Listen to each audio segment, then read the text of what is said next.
네, 이 내용을 조금 더 짚어보겠습니다. 정혜성 기자가 스튜디오에 나와 있습니다. 정혜성 기자, 먼저 이화영 전 부지사가 쌍방울 출구부터 매달 3천만 원씩 약 2년간 돈을 더 받아갔다는 내용. 이건 이제 새로운 내용인 거죠? 네, 맞습니다. 새로운 내용입니다. 지금까지 알려진 건 이 전 부지사가 쌍방울 법인카드와 현금 1억을 받았다는 의혹인데 1억 원 명목은 사실 이화영 본인 총선 준비 명목이었습니다. 예, 워낙 민감한 내용이어서 하나씩 좀 따져보겠습니다. 일단 김성태 전 회장의 얘기가 이화영 전 부지사가 이해찬 대표를 언급하면서 본인으로부터 돈을 가져갔다. 이런 얘기인 거죠? 네, 맞습니다. 그런데 그건 김성태 전 회장의 일단 말이고 아마 검찰에 그렇게 얘기한 말일 것이고 네. 실제 돈이 그렇게 간 정황은 있습니까? 네, 검찰은 관련 진술과 함께 물증까지 확보해 분석 중입니다. 지난 1월 귀국한 쌍방울 재무이사가 회계 장부를 내놓으면서 이런 현금 흐름이 좀씩 나왔는데 김 전 회장이 쌍방울 직원 개인 계좌로 자기 돈을 이렇게 보내면 이 직원은 앞에 있던 쌍방울 임원 박모 부회장에게 전달을 합니다. 방 부회장은 이 돈을 갖고 이화영 사무실에 가서 이화영 씨에게 전달을 한 겁니다. 예. 뭐 출금 기록이나 통화 기록 이런 것도 다 확인을 했다고요? 네, 맞습니다. 이걸 확인하기 위해서 검찰은 출금 기록과 동선, 통화 기록, 건물 출입 기록 등을 확보했습니다. 지금 보시는 게 구글 타임라인인데 타임라인을 보시면 이렇게 동선과 구체적인 시간까지 나오는 걸 확인할 수 있습니다. 검찰은 이런 휴대전화 구글 타임라인에 쌍방울 관계자들의 동선과 그리고 당시 돈을 전달했던 시점 등이 남아있고 최소 8회 정도 진술과 이게 정보가 일치하는 것으로 확인됐습니다. 돈을 입금하고 출금한 내용을 보니 이화영 전 부지사 사무실 쪽이었다. 네. 그런데 그 사무실 쪽에 이해찬 대표도 같이 있었다라는 건데 앞서 이제 저희가 돈의 흐름을 그래프로 잠깐 봤었는데요. 일단 이화영 전 부지사 측까지 돈이 간 정황이 있다는 거는 알겠는데 네. 그러면 뭐 이 전 부지사는 이미 돈을 받은 혐의로 구속이 됐으니까요.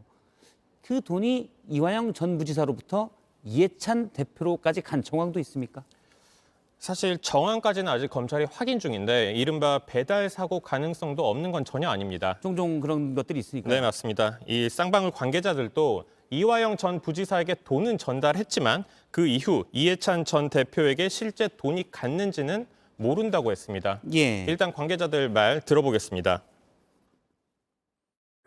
이화영 씨가 어떤 이해찬 씨를 잘 보이려고 하는 의도적인 거에서 다 보고지 대장을 하세요. 배달 사고를 있을 수 있는데. 네, 검찰은 일단 이 전 부지사에게 건너갔다는 돈 흐름을 확인하고 있습니다. 이화영 부지사가 이 전 대표의 사무실 운영비를 언급했었는데 해당 사무실 공인중개사를 불러 조사했고 또 관리실에서 월세 자료 등도 확보해서 분석하고 있습니다. 그런데 이 부분도 좀 보죠. 쌍방울이 이화영 전 부지사가 김성태 전 회장에게 돈이 좀 필요해 이해찬 대표 때문에 라고 얘기했다고 해서 쌍방울이 이해찬 대표를 보고 돈을 줄, 그 요구대로 돈을 줄 그 필요성이 있습니까? 네, 김성태 전 회장은 이해찬 대표 이름을 올려야 이 쌍방울의 대북 사업이 좀 더 원활하게 추진될 거라고 생각을 했다고 합니다. 실제로 이 전 대표는 지난 2017년 중국 쌍방울 훈춘 공장에 방문했습니다. 이듬해에도 쌍방울 중국 공장을 견학을 한 걸로 전해지고 있는데 모두 이화영 전 부지사가 중심인 동북아 평화경제협회 차원 방문이었습니다. 그리고 특히 같은 해인 2018년 쌍방울 측과 경기도가 함께 한 대북 행사에서 이 이해찬 전 대표가 참석해 당시는 대표였죠. 인사말을 합니다. 이런 대북 사업 호재로 당시 쌍방울 계열사 주가는 3배 넘게 상승했습니다. 잠시만요. 그러면 이해찬 대표가 쌍방울 행사에 몇 번 모습을 드러낸 건데 쌍방울의 그런 의도를 알고 갔는지 아니면 쌍방울의 김성태 전 회장이나 이화영 전 부지사가 이해찬 대표를 그렇게 이용했는지 여기에 대해서는 판단할 게 있습니까? 사실 그런 의혹을 확인하기 위해서 이해찬 전 대표 측에 여러 차례 질문을 던졌지만 아직 답이 돌아온 건 없습니다. 당시에 이해찬 이사장은 지금 이사장이죠. 당시에 이해찬 이사장 그 민주당 당대표였죠. 그래서 이화영 씨가 쌍방울 관계자의 말처럼 이해찬 대표의 정치적 후광을 이용하려 했을 수도 있고 김성태 전 대표 역시 자신의 대북 사업을 위해서 이해찬 전 대표의 후광을 이용하려 했을 수도 있습니다. 알겠습니다. 여기까지 살펴봤습니다. 정혜성 기자였습니다.